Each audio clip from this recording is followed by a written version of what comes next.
We've got some great chefs from all over the country to highlight the importance of domestic seafood, especially the great seafood here in the Gulf Coast in Louisiana. We really need to support our local fishermen. They've been through so much, COVID, the hurricanes, price decreases, and we got to really work to promote the difference between fresh Louisiana seafood versus the imports. And today we're carrying that message across the country, and all of these local chefs and chefs from all over the country highlighting the importance of good, safe domestic seafood all over our country. Welcome everybody to New Orleans in the 18th annual Great American Seafood Cook-Off. I'm Cory BAHR, your MC, along with my co-MC, Gerald Gruning. What's going on, everybody? How we doing out there in New Orleans? Y'all feeling all right on a Saturday, huh? Yeah, let's go. Yes, indeed. This event is one I look forward to each and every year. You know, we're going to crown a king or queen of American seafood here. But we got to welcome some special people. First off, Stan Harris, the president and CEO of the Louisiana Restaurant Association. Thanks, everybody. Appreciate it, Cory. Glad to be here, and we're really glad that you're here to join us. This is something that we take a lot of pride in doing, and bringing our friends from all over the country to show how they elevate food, take this profession to new heights, and help all of us to learn how we can all work together to make all of what we do in food service and hospitality work. But this would not be possible without our great partnership with Louisiana Seafood, the Office of Tourism, and more than that, our Lieutenant Governor, Billy Nungesser. So I'd love to introduce Lieutenant Governor and say thank you again for a great partnership. It's great to do this every year. Really appreciate it. It gives us a great opportunity to highlight all the great seafood we have all across the country, and especially here in the Gulf Coast. See Chef Falls there. Thank you for being here and all the great dishes. Let's give him a hand. What a great ambassador for Louisiana. So let's get on with the show, but before we do, let's have our national anthem. Thank you for being here.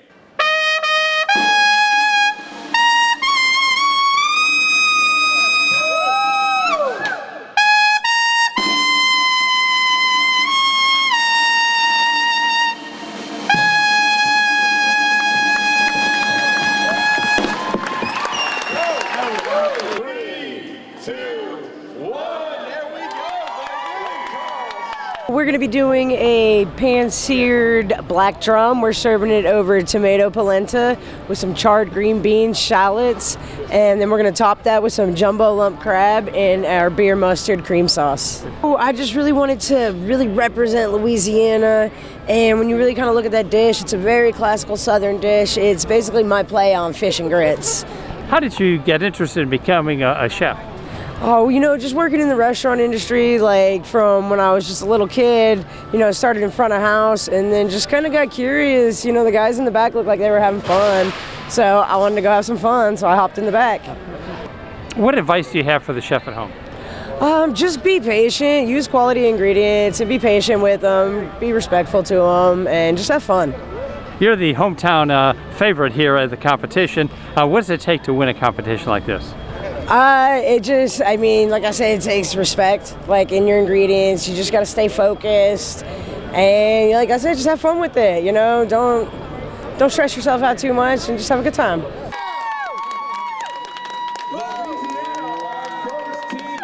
I'm doing a poached redfish, butter poached redfish dish with a blue crab and potato salad. How'd you come up with the idea for this? It's kind of like a history of mine. I grew up on the Gulf Coast, so I grew up fishing on the bay quite often, and my grandmother is in North Alabama, so it kind of brings those two ingredients together, from the farm to table to the bay redfish. How'd you get interested in becoming a chef? Honestly, I couldn't see myself doing anything else whenever it comes to just the chaos and everything going on. Like, I absolutely love it. I love the high-paced energy. Good. Tell us, what is your advice for the chef at home when it comes to cooking seafood? Delicate. Less is more whenever it comes to ingredients. What seafood options do you have in Alabama? We have just about everything that's available in the Gulf. So swordfish all the way down to speckled trout, just about everything. What's the key to winning a competition like this? I think it's not going over the top. I think it's being restrained and showing your technique and skill. We've got some Florida lionfish with some forbidden black rice, a tomato leek confit, zucchini ribbons, and a little bit of yellow pepper oil with a Kalamata olive reduction. How'd you come up with the idea for this? Well, I was lucky enough to get a hold of some lionfish, and we did that at the restaurant a couple times, and we liked it so much that we thought we'd use this as our dish to represent Florida. What's it like cooking with seafood from Florida? Well, unless it's New Orleans and you're in New Orleans, seafood from Florida, when we are in Florida, we always go local, so we try and do the best with that. How'd you become a chef? Long process, I think everybody understands that. Cooked at home a lot with my family. That was always a big part of our life. And then some culinary school, worked for Emerald, so that kind of set me on my path. What's your advice to the chef at home? Season your food, salt and pepper. What does it take to win a competition like this? Focus, a little determination, hopefully some luck, and good partner, good team backing you up. I am cooking lobster kebabs with a haddock butter sauce over a traditional Turkish salad. How'd you come up with the idea for this? Well, I'm from Maine, and lobster is very big in Maine, and so is haddock. And my restaurant, I make kebabs. It's a grill, and it's Turkish inspired. So I thought I'd put a little bit of my culture and my mom's culture and my dad's culture and blend it, and I created this dish. What's it like to cook with seafood from Maine? Oh, it's fun. I don't normally cook with seafood at my restaurant, so this is a challenge for me. And lobster is something that Maine offers, everywhere, but I've never really put it on my menu. And so this is gonna be my big, I don't know how to explain it, my test, I guess, to see if this is something that I would want to put on my menu, and then go from there. Tell us, how long have you been a chef? Since September of last year, when I signed my lease for my restaurant, and then I opened in March, so it's just under a year. How did you get involved in cooking? My family had a restaurant about 15 years ago. My mom and my aunt had a Turkish grill, and I used to work and manage it, and it was a family-run thing. So when my daughter, who's turning 14, told me she wanted a job, I said, oh, okay, I'll get a job for you. And I opened up a restaurant so that she could work with me. What's your advice to the chef at home when it comes to cooking seafood? When you cook seafood, so seafood can be kind of different. It has a different smell, it has a different texture. So what I would say is play around with it before you serve it, because you never know what flavors are gonna work better than, something that's on a recipe already. Just be creative. Jesse Cavazos from Texas. We're doing do bainu, which is a crispy skin-on fish and a spicy black bean sauce with bok choy, rice 2 ways, puffed and steamed, and some really cool garnishes too. How did you come up with the idea for this? It's a thing that me and my wife used to eat all the time when she was pregnant. She craved Szechuan food, and that's what we went to eat all the time. So pretty close to my heart dish. Tell us, how did you get interested in cooking and becoming a chef? I just started doing it to get through college to pay the bills, and then ended up loving what I did, and just kept going with it. Went to Le Cordon Bleu, and have been doing it for almost 20 years now, and love it. What does it take to win a competition like this? Focus. You can't get distracted. You got to stay on the timeline. We've done this over and over and over now. We know when things have to be done by. You just got to stay focused and stay on that timeline. What advice do you have for the chef at home when it comes to cooking seafood? Just have fun with it. That's what I say with food. There's so much information out there. Go and learn and search. When I grew up cooking, we didn't have that. We had to, do it hands-on. So take advantage of all the information and have some fun with it. And I'm going to tell you, that's a 10 out. We're doing honey chipotle glazed redfish with sweet corn grits and smoked bacon. How'd you come up with the idea for this? I was just thinking Texas spice, barbecue, Texas spice, and that's where we went with it. So, tell us about your journey from learning to cook to becoming a chef. It's been a long journey. It's been hard work, and you keep your head down, and that's the way you do it. So, what's the trick to winning a competition? A lot of planning. So, anything can go wrong, always. You don't want them to be cold. You need them warm. We're going to do a blackened dorado with blackened shrimp that sits on top of a little caramelized onions and some roasted jalapenos. and then we're going to top that with a little roasted poblano cream sauce and some mango salsa. How'd you come up with the idea for this? I catch fish in the Sea of Cortez, and so that's a Dorado in the picture, and so I figured that's the closest body of water in Arizona that I can get. And so I figured that would be good. We also have the fresh Gulf shrimp as well. So the Sea of Cortez is a Gulf in the Baja Sur, basically. And so I just wanted to use things that were closest to our house. How did you become a chef, and how did you get interested in cooking? With all due respect to all chefs out there, I am a culinary consultant. I am not a trained chef, but I've consulted for several different restaurants for over 20 years, but primarily do cooking competitions. What does it take to win a competition like this? I think you got to have focus. If you're not focused on what you're doing, and if you're not set up organizationally correct, then you're going to fail. So that's what we're doing right now, is making sure that we're set up the right way so that we can execute. What tips do you have for the chef at home when it comes to cooking seafood? The tip is don't overcook seafood. The tendency is for the home chef that's used to cooking a chicken breast or a steak, they want to take a temperature of that always. They want to see a steak is medium or the chicken's 165 degrees. The tendency with seafood is to treat it the same way and to overcook it. You do not want to overcook your seafood. We're 2 minutes left on Massachusetts. We're bringing a whole variety of shellfish from Massachusetts coast, specifically from the area north of Boston called Cape Ann. It's one of my favorite places, and we're creating kind of a representative tide pool with lots of variety of cooking techniques, including lobster and scallops. We're doing some poaching, we're doing some butter poaching and some searing. It's going to be a great dish. How'd you come up with the idea for this? I'm not sure. It was just the task was put at hand to try to represent Massachusetts seafood, and people tend to go to kind of the same old things with Massachusetts when there's actually so much depth and variety of natural resources there, not only the shellfish and seafood itself, but also the things that grow along the coast, like the seaweeds. So we're going to bring some of those elements into our plate today. What are the seafood options in Massachusetts? Well, a lot of people think about clams and oysters first, but we are also known for our lobster fishery and our scallop fishery in particular. So we've got all those things on our plate today. And then in addition to that, Massachusetts has a long history as a cod fishery as well. So that kind of goes back historically for many, many generations. How did you get interested in cooking and becoming a chef? So I've been in the industry for over 20 years now. I was a career changer, went from working in nonprofits, doing a lot of grant writing, and decided I didn't want to sit behind a desk. And one of my favorite things that I'm most passionate about is feeding people and enjoying the experience of eating together. So that's how I got into food, and it's been a long and fun career.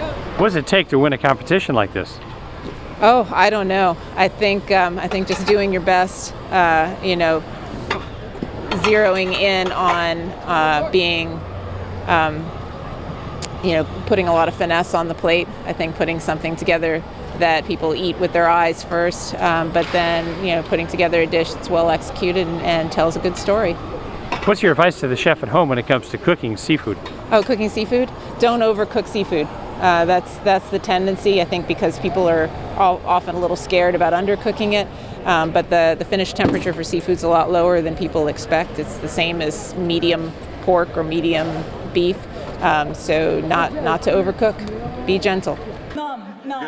So today we're going to do marinated clams in a Thai chili fish sauce brine and a side of Korean samjang makshu. How'd you come up with the idea for this? Well, I just really love all things New Orleans, and I also love all things Asian. Just doesn't really matter the region, the style, just love Asian food, all the umami that it packs. So I wanted to combine like my love of Creole and my love of Asian. So we're doing that samjang Korean style makshu with the corn, a little bit lighter, not as much butter. That's going to be on that corn just because we want to keep it light. And then of course we're going to have the marinated clams. They're going to rest for about 45 minutes inside of that Thai chili, oyster, and fish sauce brine. You're representing Ohio. What type of seafood options are there in Ohio? Oh, we have all of our many fresh oceans of Ohio. No, I'm just saying. So we have a lot of sustainable fish practices in Ohio, paddlefish and sturgeon coming from big fish, caviar, and then also we do a lot of like perch, a lot of walleye, a lot of just Lake Erie fresh fish that's coming from up north. So I'd say we have a fair amount of inland catches that are really good. How did you become a chef? Really and truly, like, my first love was always food. I thought that I could make it in like the theater world, but I'm not pretty enough to be in theater, so went back to food, and this is where I am. Just everything about flavor, composition, putting things together, and feeding people makes me happy. What's your advice to the chef at home when it comes to cooking up some seafood? My advice to the chef at home when it comes to cooking up seafood, be patient, don't rush it because you're gonna end up overcooking it, and then always be confident in what your flavor profiles are. So eat everything everywhere you go, just that way you can come up with new creative ways to cook seafood. You know, you never know what they've gone through to get to that point. Look.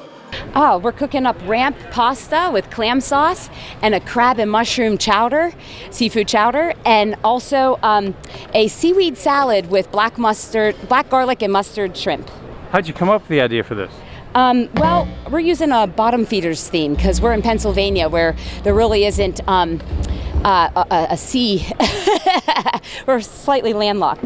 So in this case, the Chesapeake is the closest, and we decided to bring awareness to the Chesapeake Bay Foundation. Tell us, how long have you been a chef? 11, 12 years, something like that. More than, maybe, around 11, 12 years. How'd you get interested in cooking? Well, I like to eat. So, you know, I like to eat, and I like to eat different foods and talk to other people while I'm eating. And so getting together with other people from other cultures and sharing their ideas and food traditions, that's how, just sitting around the table. What is your advice to the chef at home? Cook what you like. What does it take to win a competition like this? That's what I was saying is, cooperation and focus, and also just preparation, probably. Today, so we're going to do a little bit of a trio of dishes. We're going to do an oyster, and then a sheet crab soup with crab cake, and then we're going to do a black bass. How'd you come up with the idea for this?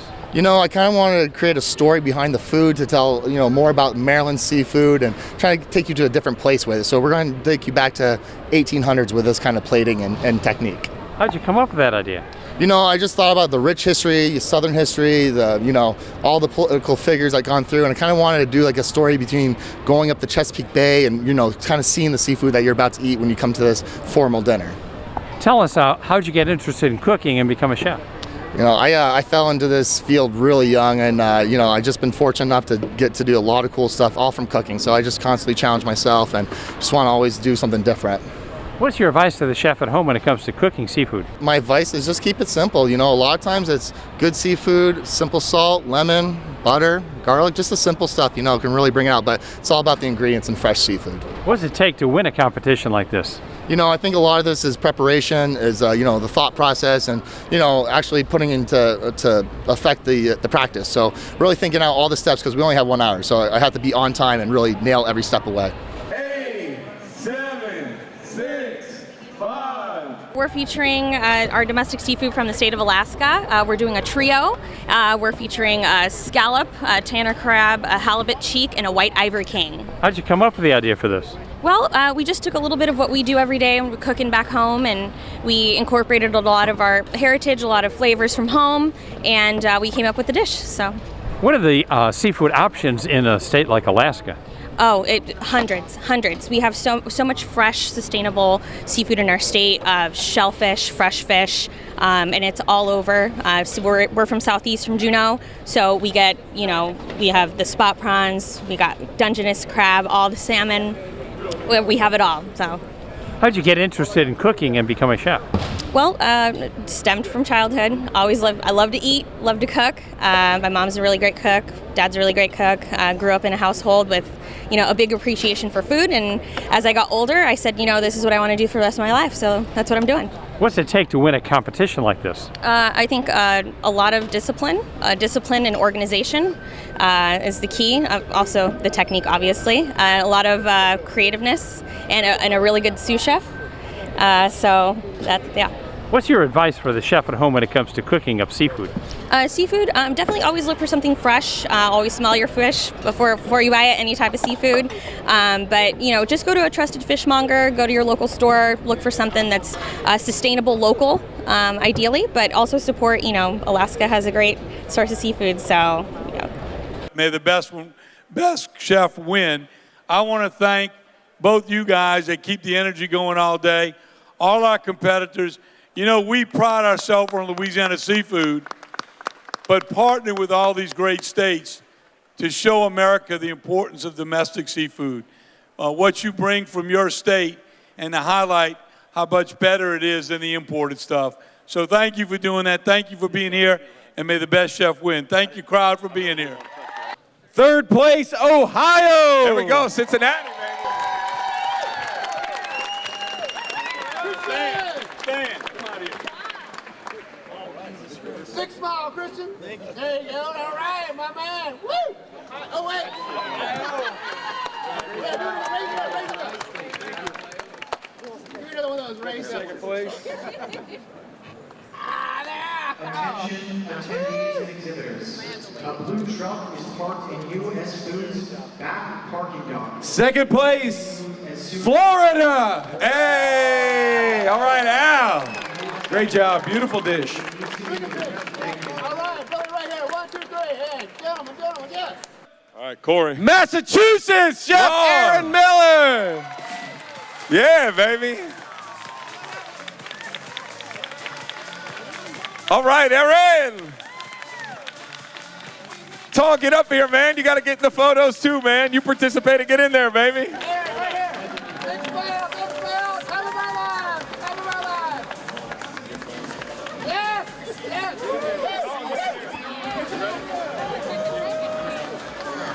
Exceeding at the best do chef. Yes, yes, yes, everybody, big smile. Got it.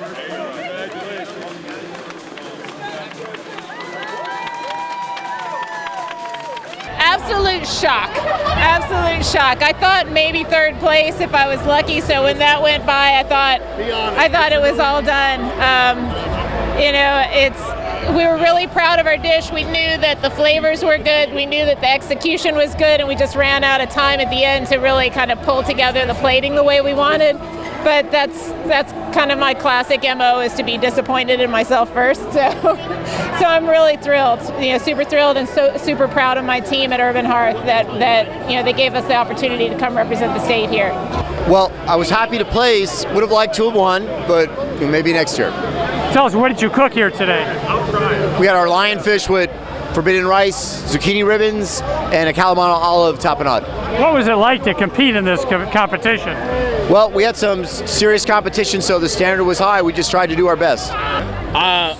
We were like, what? Like, third place out of 14 states, so many coastal masters here, just like savants of seafood. To be third it feels great. Like, it's a surprise. Like, just knowing all the heavy hitters that are here, everyone from literally Maine to Arizona, like, just heavy hitters coming in and doing the best that everyone's got throwing down. Like, I'm just honored to have made it in the top 3. Competition today was amazing. Our 18th annual Great American Seafood Cook-Off. We had 14 chefs from all over the country.